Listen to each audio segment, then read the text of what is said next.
ya Gicumbi yatsinze Bugesera ibitego biri ku gitego kimwe, Mukura yatsinze Gorira ibitego biri ku gitego kimwe, hanyuma Musanze nabonye ragari twatuntu twayo two kutisha tusa n'amarozi kuko ngo mbere kwinjira kuri stade Kamena team manager wayo oya na bawada bahungu baba bakite manager ngo yavuyemo amena amaji mu muryango wa stade binjira mu amaji Gorira amena amafoto nafite undi mukite manager nanone wasimbuye wa hano nafata amajyabiri yamena aho mu muryango wa stade ubona kwinjira avuga ibyo bintu bya Gorira ariko rugaje Gorira haji ututu naduce rwose iyi kipe ni y'abanyamugi nk'umuntu uyirimo reka bivuge nk'umuntu uyirimo nta migenzo n'ibindi bikorwa ibyo ari byo byose Gorira nk'ikipe muri senior management yayo na president bemera ntabwo ari byo kandi nk'ikipe yorwa na president wa ligue igomba gutanga urugero so umuntu ku giti cye ushobora kwibeshya ko ari gukora mind games azabibazwa ibyo ngibyo nta kizabihinda nabahane iyo ni message y'ikipe ubundi ajya bihane Gorira ntiyemera ntinashyigikira ibyo bintu niyo wabikora uvuga ngo uratizinga urakanga adversaire ntabwo iyo mikino rero dukina dukora imyitozo ihagije dufite abakinnyi beza nta pressure turiyo twageze muri demi finale igikombe cy'amahoro bwa mbere mu mateka y'ikipe ikipe nta cyo zifite cyo kumanuka ibyo bintu abakiti manager bihaye bigomba gucika ako mubahane no kuri ariko abantana ari babahane urankura abahane na Ferwafa ari uko n'abapeti bakora ibintu bo bumva ngo ni ibintu byabo ngo nugukanga urakanga ibiki arakanga ibiki nibariye muri imyitozo dukora irahagije ni sura y'ikipe yes Gorira uyu mwaka w'imikino niyo yagaragaje ibintu bigaragaza ko ibisa n'amarozi niyo babikuze kandi ariko twagatanze urugero kubera yuko nitwe dufite president wa ligue dufite n'umutozo w'umukristo kandi urifite n'abana ba equipe nationale yacu under 17 nyine ibyo bintu urumva ntibya associated n'ikipe ifite abantu bafite icyo cyubahiro bari nari respected ku rwego so nta icyo cyo nta umva ntacyo guca ku bandi no kuri ikipe ya Musanze agomba kureba ukuntu yikubita agashyira ya mwana ariko turabireba mucisha kanyaka ntago bizongera ikipe ya Musanze yanganyije n'ikipe ya Police ubusa ku busa Police ikomeza gushimangira ko ngo mu gice cya kabiri cya championnat ngo intsinzi zarangiye mu gice cya mbere ngo mu cya kabiri yagombaga gutsinda imikino ibiri Raga bivuze neza mu kiganiro yagiranye na Isibo TV yavuze ati abayobozi ba Police mu kiganiro The Choice Live yavuze ati abayobozi ba Police ntabwo bashyira igitutu ku bakinnyi yavuze ati bararegeza cyane bitumye Police idatwaye igikombe niko yavuze yavuze ati ndabaye muri APR mbaye no muri Police abayobozi ba Police bararegeza niko yabivuze ngo nta kipe yindi iri ku rwego rw'urwo ariho agomba gukinira mu Rwanda ntayo rwose bagasanga nta kipe akeneye kongera gukinira gukunda uburyo ndi kuvuga rezili tukanyikiriza Rutsiro yatsinzwe n'Amagaju ibitego bibiri ku gitego kimwe Amagaju akoze affaire ikomeye yari yabidusezeranyije Paul avuga ati ndakora iyo bwabaga ndayo ikipe ntayimanura kandi kuko byabafashije kuko nk'ubu Rutsiro shana narebye match kuri Rutsiro ifite APR Rutsiro ntiyagiye kwera Amagaju yamaze no kugira amanota 31 Amagaju ameze neza abantu bari muri risk probably cyane ni Etincelle kuko na Etincelle ifite matches zikomeye reka urenge nko muri zone relegation uziko Etincelle gifite Al Hilal Omdurman yese niyo kipe ubwo urumva koko kandi Beke navuga ngo ntago azaza gukina nayo uretse itegeko niyo turetse itegeko ntabwo ubundi twakaje niyo yanuzo wahereyeho avuga ati kandi nanamanutse ga none se ati n'umupilota amanura indege mwebwe mwabifashe mwabikajije yatukumanura ikipe mu cyiciro cya kabiri ni byatari umva iziri muri zone relegation ukuntu zigowe nk'ubu Etincelle ku mwanya 16 ari nayo navuga ngo iri hejuru gato y'umurongo utukura ifite Marine ntiyakabafasha reka icyo Marine yifuza nuko imbere y'Imana Ruga bakajya iriya yitwa Bugoyidabi bakaba aribo basagara mu cyiciro cya mbere bonyine Marine irashaka kuyishimangira akaba ari nayimanura 16 z'ukwa gatanu saa 9 hariya kuri stade Umuganda Marine Etincelle 24 z'ukwa gatanu Etincelle izaza Kigali kine na Gorira hanyuma 31 z'ukwa gatanu izasoza yakira Al Hilal Omdurman ikipe ishobora hano wenda kubahereza ni Gorira ko Gorira twe nta kibazo tugirana nayo mu buryo bw'amateka Al Hilal ashaka gusiga itanzi so Nyarugenge no yashyira mu ikipe ya gatatu ya gucapa Gorira bazanayitsinda kana nibazo dufite nta nibazo twe tunafite na concentration Gorira nta n'ikibazo bayifitiye Marine 10 Beke yasabye president zo gutegura nazishyire Gorira oya ubwo gorira naho yaboneka ntago turya oya twebwe impamvu uvuze ko gutegura impamvu nyavuga ko twebwe nta bibazo dufitanye nayo cyane twebwe tuzaba twaramaze kuguma mu cyiciro cya mbere rero ku concentration bo baramutse babishyizemo ingufu nyinshi bashobora kuba wenda bakora resultat nziza kuri bo twebwe nziza nothing to lose kugarura Maranda Destin abafashe kuko no ku gatandatu watsinze igitego cya mbere mu by'ukuri cyabinje mu mukino neza Maranda wagarutse ava muri Mukura mu Magaju urabona ko abafashije mu by'ukuri kureba ko baguma mu cyiciro ubwo rero mukivuga ibyo ngibyo ikipe no kuri Muhanga niba ntaguciye mu ijambo erega resultat humura buriya no kwahise jumpinga ukajya ku ikipe ya Etincelle nagendaga imwe ku yindi uko Etincelle wavugaga yanganyije n'ikipe ya Gasogi United ibitego 2-2 ifite abakinnyi batatu b'abanyamahanga Beken yahagaritse ngo nawe abarusha umupira Beken ngo nubwo ari umuvetera niko yavuze bati nanjye nubwo ni umuvetera ndabarusha umupira cyane ngo bataze gufunga umupira akiyagira bataba ngabo mu bavani mu bandi ntabwo ari abakinnyi nanjye ndabarusha ikipe ya AS Muhanga rero wavugaga yatsinzwe n'ikipe ya Al Hilal ibitego 2-2 16 z'ukwa gatanu Kiyovu izakira Muhanga 24 z'ukwa gatanu Amagaju azakira Muhanga mace yakasa mutwe bazihurira 31 z'ukwa gatanu Marine izakira Muhanga oya Marine izatsinda iragarukamo cyane ntabwo bigoye cyane Muhanga ubu match izayigora ni Amagaju bazihurira baramutse basiza Amagaju iyo iranakinika kuko nyine ni range imwe ni kategori y'amakipe ya kuri Marine bakikaza kuko ikipe ya Marine nayo izaba yaragumye mu cyambere yanaba Marine ntizaba Marine iri gushaka ya mafaranga ya President Fabrice Marine iri kwibarira hepfo yo imyanya myiza harimo amafaranga nibyo ariko nibyo nyamara gatera wabona gujye mu cyiciro cya mbere nabari bafite chance nkabona ntabwo agoro cyane birashoboka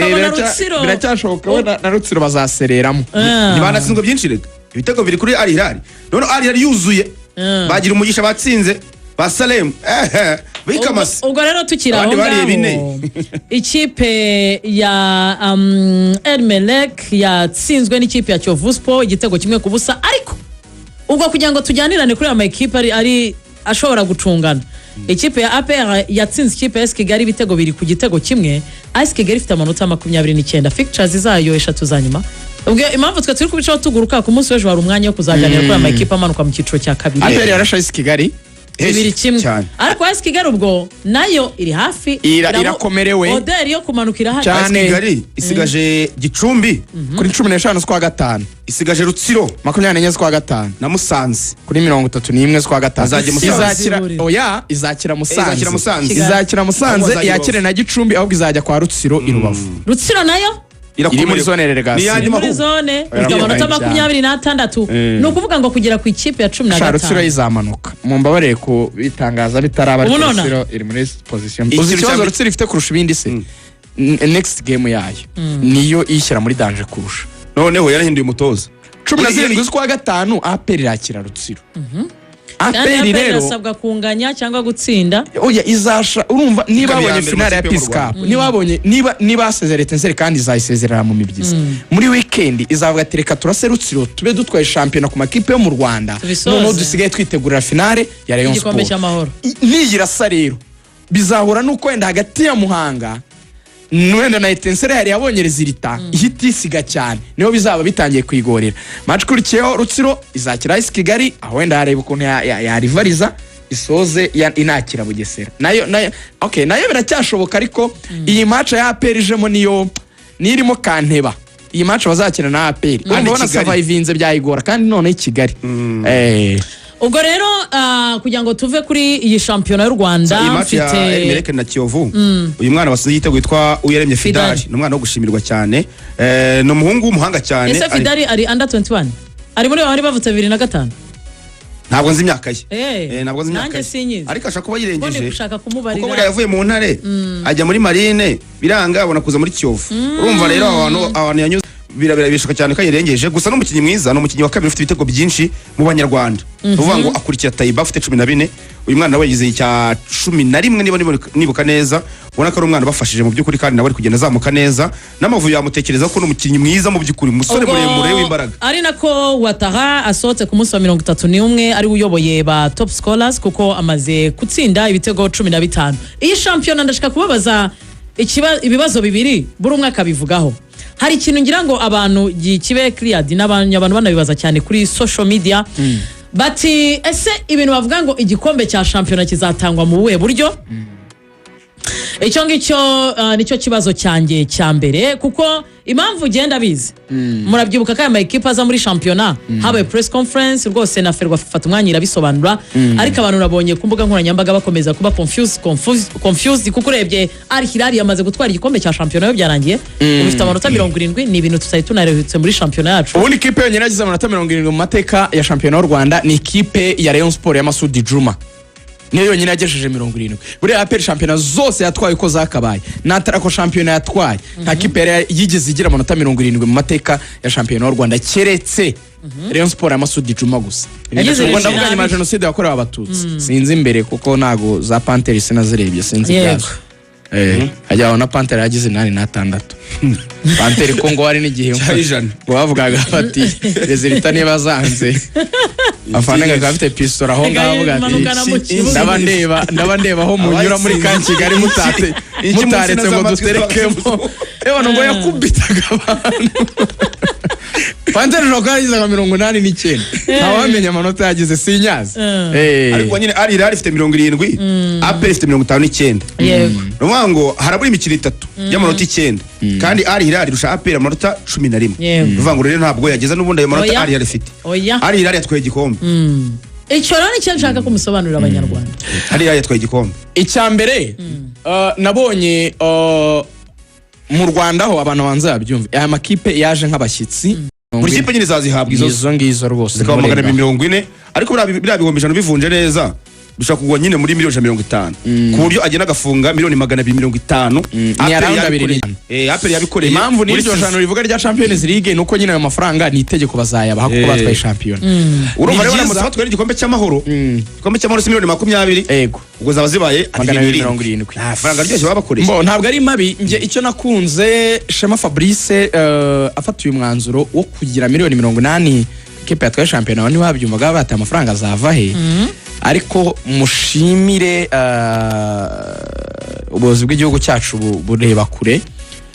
Shema nk'umuntu umukire arabizi ko umupira aravuga ngo iyo utihaye target ubundi umva ko Shema yemera ibintu iyo utihaye intego rigoga ngo uvuge ngo ndashaka gutanga aya mafaranga ntiwayashaka kuko utihaye nyine utaprejize ngo uvuge ngo tuzahembaye kuko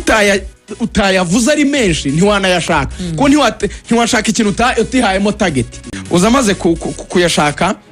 bakoze umushinga kuko Boni ni umuntu uzwi cyane nyine yabaye muri FIFA ni umuntu ufite yo connection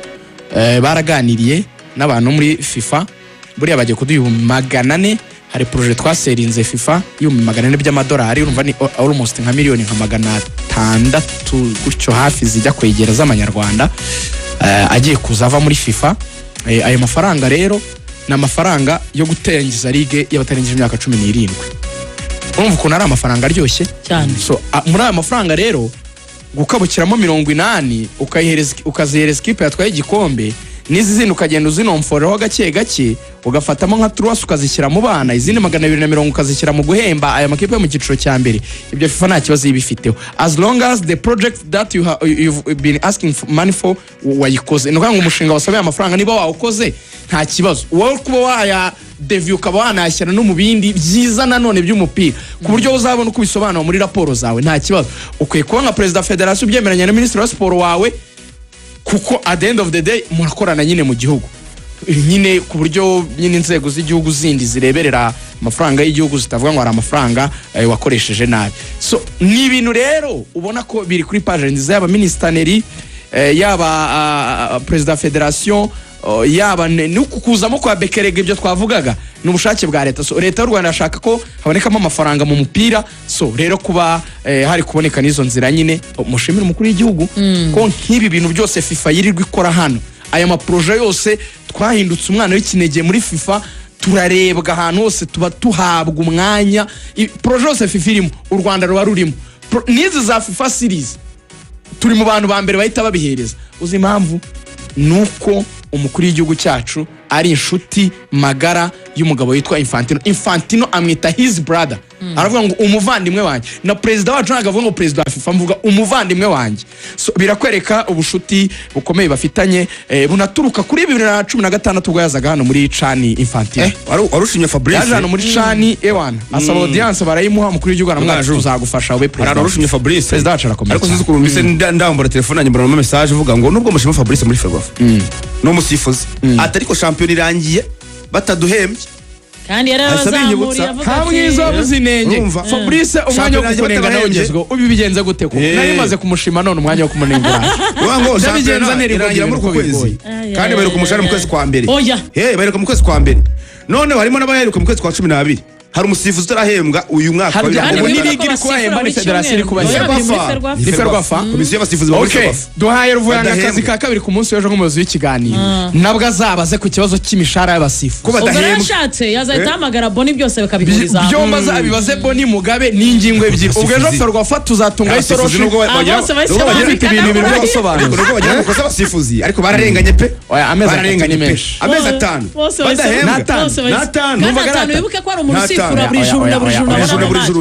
ariko icyabiteye kindi nabwo Fabrice azamuye amafaranga yabo murabizi. Yego ndabizi ayo mafaranga yaje kubura bategereje ako gasheke kazava muri burya ngo bari bakomerewe cyane muri Ferwafa. Yakaga projet ka FIFA katemero byari bigoye cyane bibazaga ati aka kanyeri kazava he ariko bimeze neza. Bimeze neza mbere ko tujya muri Arsenal ariko kandi reka tubanze tujye ku ishuri imbere ya byose tujye muri Action College tubanze twige neza cyane kubera ko Action College mu by'ukuri ikomeje kwigisha abanyarwanda irahera ku ndimi kuko nicyo cy'ingenzi cya mbere cyane ko iyo wamenye ururimi n'ibindi byose birakorohera. Barakwigisha igifaransa n'icyongereza ku buryo bwiza cyane ukakivuga ukacyumva ukacyandika yewe ukanagisoma. Hanyuma kandi igishinwa n'igiswahili n'ikidage nabyo barabibigisha kugira ngo mubashe kuba mwabivuga igihe mugeze muri bihugu by'amahanga. Sibyo nyene kubera ko indimi hafi ya zose zigezweho zivugwa rwose ku isi yose barazibigisha ku buryo muzimenya mukazimetiriza. Iyo maze kumenya indimi rero ushobora guhita uvuga uti reka niga imyuga. Iyo myuga nayo irahari muri Action College kubera ko yabukanishi guteka ndetse n'ibyo bita gukora ibyerekeye ubwiza bya makeup nabyo birahari muri Action College. Imyuga yose irahari kugira ngo mu by'ukuri mu mezi make cyane ubasha guhita utangira kwibyaza umusaruro. Hari andi masomo bazanye agezwe ku isoko ry'umurimo harimo ubwubatsi harimo gusudira multimedia ndetse na software development yose arahari. By'akarusho rero mu by'ukuri amasomo ya candidat libre nayo arahari mu mashami yose ko yakabaye. Permis provisoire nk'umwihariko rero wo muri Action College ukora inshuro imwe gusa ugahita uyivanamo. Amasomo yose mvuze bagabanyijeho 30% kugira ngo mubashe mu by'ukuri kwigamo. Niba nawe udafite ubushobozi bwinshi cyangwa se buhagije barakura 30% kugira ngo ubashe kwiga muri Action College. Iyandikishe vuba rero kugira ngo aya mahirwe atagucika. Afata telefone yawe uhamagare muri Action College 0782 60 37 95 cyangwa se 07 87 24 62 68 yitwa Action College. Abafana ba Arsenal muze muhamagarane ndabona hari 7 ariko ngo bashakaga Arsenal ari benshi ubwo bagiye kubihumba 8 ariko manze mwibuka gusa facture za IBM umuce umubanze mwandikisha mukanda kanyeri 562 urwego urandika amazina yawe ndetse na nimero ya telefone wemeze ukora umubare w'ibanga nurangiza gukora umubare w'ibanga ubundi uzagisaba facture ya IBM. Umva icyo bikumarira mu mezi 3 Rwanda Revenue zagusubiza 10% niba warasabye facture za IBM. Ikindi Rwanda Revenue zagukorera no kugushyira mu abanyamahirwe batsindira ibihembo birimo imodoka ya Kia Sorento, moto ya Spiro, amafaranga atandukanye. Ayo mafaranga akabazahabwa abantu barenga 1500 buri munsi n'abantu 50 bahembwa. Ubwo rero nawe wajyamo icyo usabwa ni kunyura kuri akanyenyeri 562 urwego ukiyandikisha muri Tengamana na Tenga Promo. Hanyuma warangiza kwiyandikisha ugasaba facture za IBM bakazibarura kuri iyo nimero yandikishirijeho. Hanyuma ukibuka ukana akanyenyeri 562 urwego hanyuma ukareba handitse gukina ugakinira kimwe muri ibyo bihembo twakubwiye imodoka, moto n'amafaranga bijyanye n'amanota ufite akwemera gukinira igihembo runaka. Dusabe facture twibakire u Rwanda twifuza. Ikipe ya Arsenal Iber muri iyi weekend yashimangiye ko ishaka igikombe cya championnat nyuma yo gutsinda ikipe ya West Ham umukino tumvikanyweho rumwe mu minota 90 yawo igitego kimwe ku busa. Igitego cyabonetse ntekereza ko abafana ba Arsenal benshi bari bamaze kwiheba ku minota 43 Trossard umupira yarahawe na Odegaard nyamara ariko mu minota 5 y'inyongera Val yakuye igitego cyari cyatsinzwe na Wilson nuko birangira ari igitego kimwe ku busa ikipe ya Arsenal yuzuza imikino 3 ikurikirana itsinda muri Premier League na wundi waherukaga kubikora ariko kandi ibi mikino 7 batsinda igitego kimwe ku busa gishobora kuberekeza ku ntsinzi Arteta arahumeka abona ko byose bigishoboka kuko yari yakinnye yamaze kumenya ko Man City yatsinze 3 ku busa Brentford nyuma yo kuva muri UEFA Champions League mu by'ukuri Mikel Arteta akoze akazi gakomeye cyane agasezera ikipe ya Atletico Madrid byamuzamuriye morale gutekereza ko no ku gikombe cya championa yareba ko byashoboka mu mikino 3 yarasigaranye Manchester City yakinye kare itsinda Brentford yirusha ibitego 3 ku busa mu by'ukuri bigaragara ko ari ikipe yari sereye cyane baha message Arsenal ariko iramutse ikoze ikosa rito cyane Manchester City yasubira na Leeds cyangwa se yakongera kugira ijambo ku gikombe bituma rero barinjiye muri uyu mukino ku munsi w'ejo bafite pressure ikomeye cyane yaba bari inyuma murabizi ko Pep Guardiola yavuze ko nubundi ari inyuma ya West Ham avuga ati come on you irony cyangwa se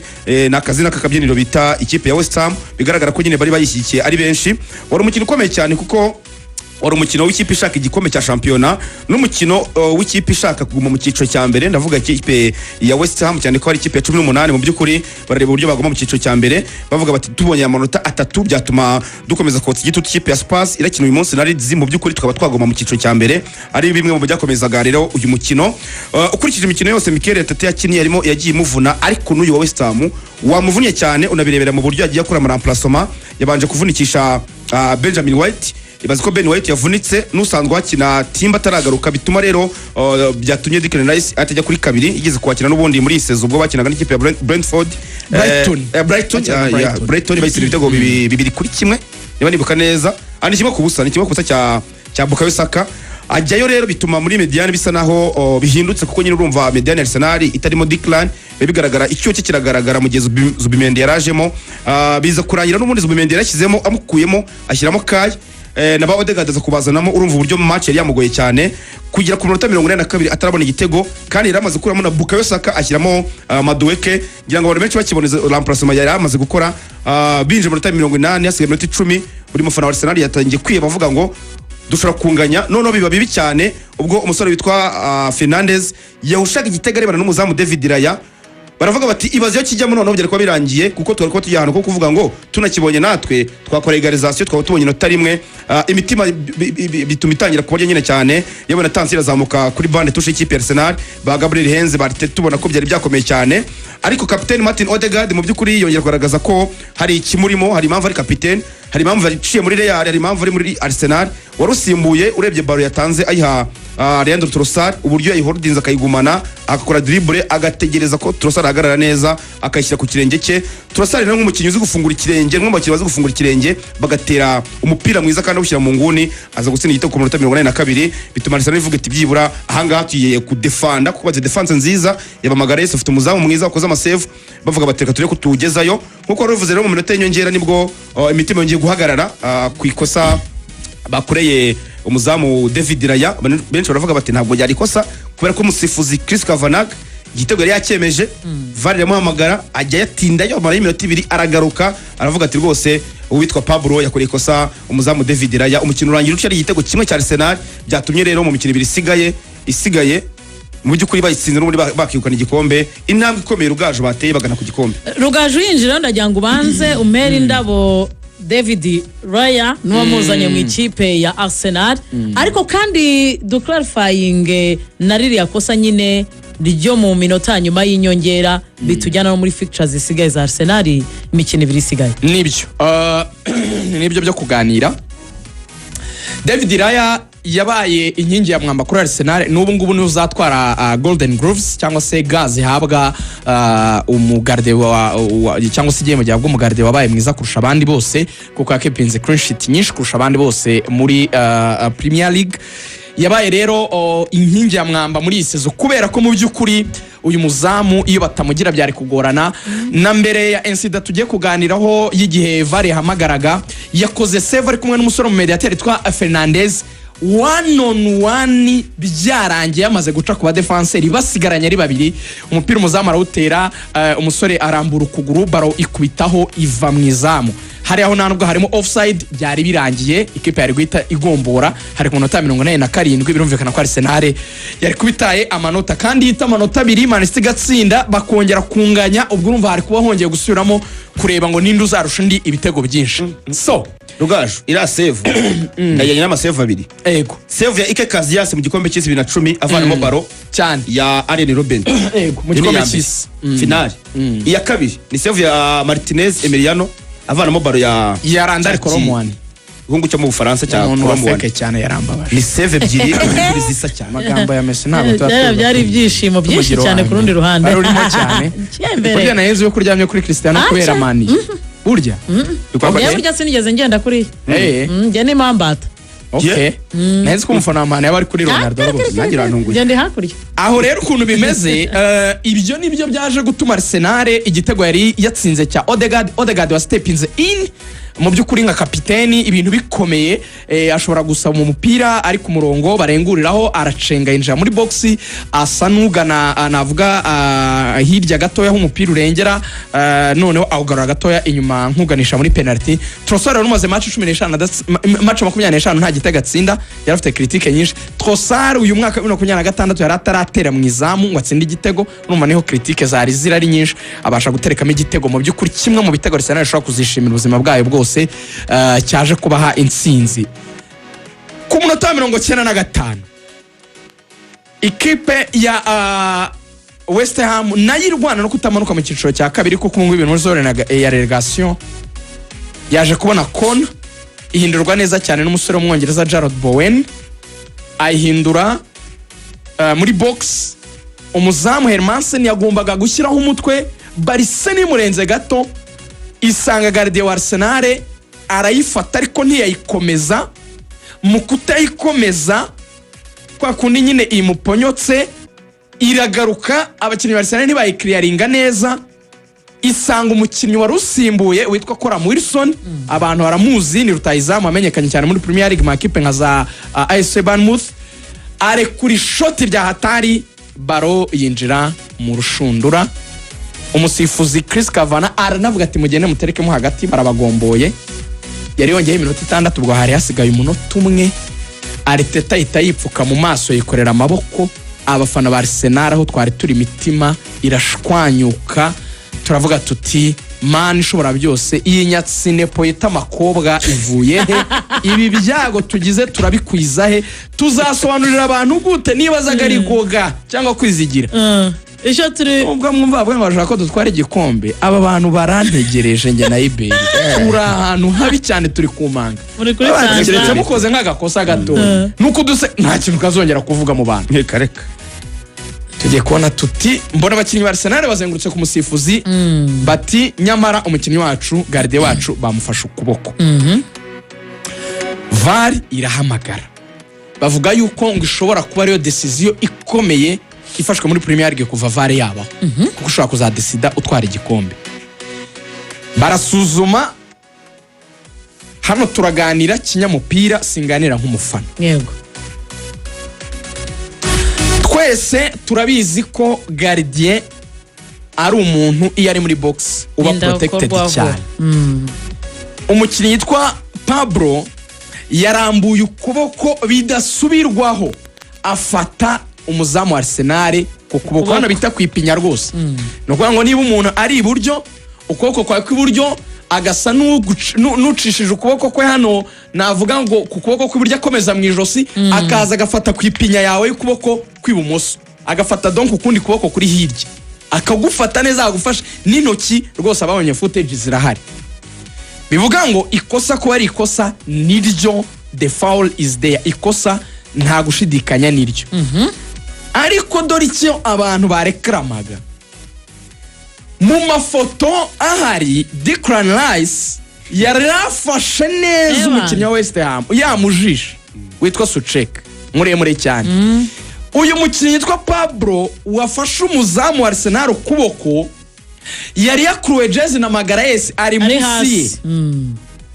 urebye nanone hari undi mukinnyi wa Arsenal nawe wasaga n'uwafashe nanone undi mukinnyi wa West Ham bakavuga bati kuki barebye ikosa ryakozwe na Pablo niryo turanaryemera ntibatange penalty kuko uko muvuga ngo umupira utaramugera mu biganza nibwo bari bamufashe ukuboko ni nako umupira utaragera ku mitwe yabo bakinnyi ba West Ham nabo bari bafashwe n'abakinnyi ba Arsenal babajishe babuza gukora movement kandi umupira uri mu kirere icyo twita iyo baro yamaze guterwa uri mu kirere iyo ukoze ikosa rihanishwa penalty iyo ufashe umukinnyi ukamuholding nubwo bataguye nyine abakinnyi ba West Ham nabo batabishyize mu bunyamugi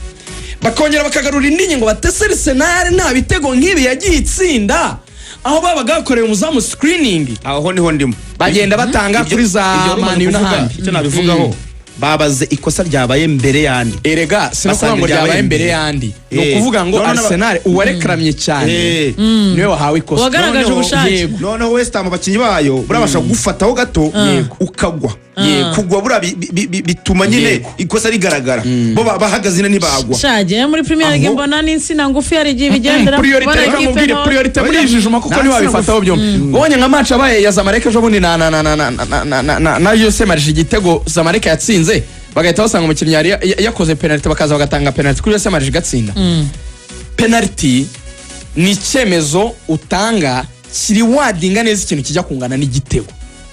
ziriya penalty akenshi na ziriya duel zikunze kubaho n'ubundi turetse no kuri Arsenal abasifuzi bakazirengagiza ntibazitanga kuko ni ibintu biba ko abakinnyi bafatana ariko ku muzamu impamvu babirurinze out nuko byagennye igitego kandi umuzamu ari ndakorwaho yakoze ku wundi bari muri duel cyangwa yamufashe icyo si cyo priority kuruta gufata umuzamu bari kamugera mu biganza adafite control akayirekura bagahita bayitsindamo igitego so nesida isi byari igitego muri make rero uraramye uvuze ko byari ikosa ryari nanjye bose nabyemeraga 100% n'abavuga rero kiriya ngo hari screening birashoboka ko wera Arsenal naho yabonye rigoga wenda na avantage nk'iyo ariko icyatumye iriya decisive ifatwa muri crucial moments mu bihe bikomeye cyane niyo mpamvu bakoze review iminota irenga 5 cyane probably ibyo mwagiye mubona muri match kuri juna ya 8 ya 9 ya 10 champions zigitangira abasifuzi bagera kwirengagiza ibintu bimwe na bimwe kuko nta ange nta buremere babyakagize